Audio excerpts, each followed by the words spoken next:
न वो गीता समझता है, न वो कुरान समझेगा। न वो गीता समझता है, न वो कुरान समझेगा। वो कुर्सी का पुजारी है, इसी में जान समझेगा।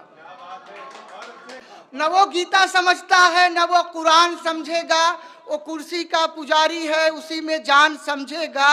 हमें क्या चीन से या रूसो पाकिस्तान से मतलब, हमें क्या चीन से या रूसो पाकिस्तान से मतलब।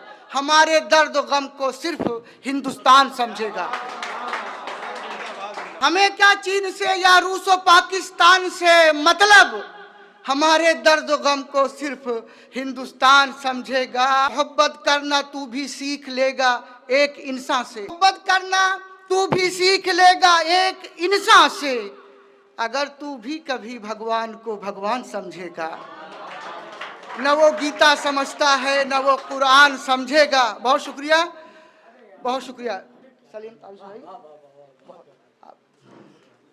शुक्रिया अजीज, बहुत शुक्रिया मानवर आदरणीय, बड़ी मोहब्बत से आपने नवाजा।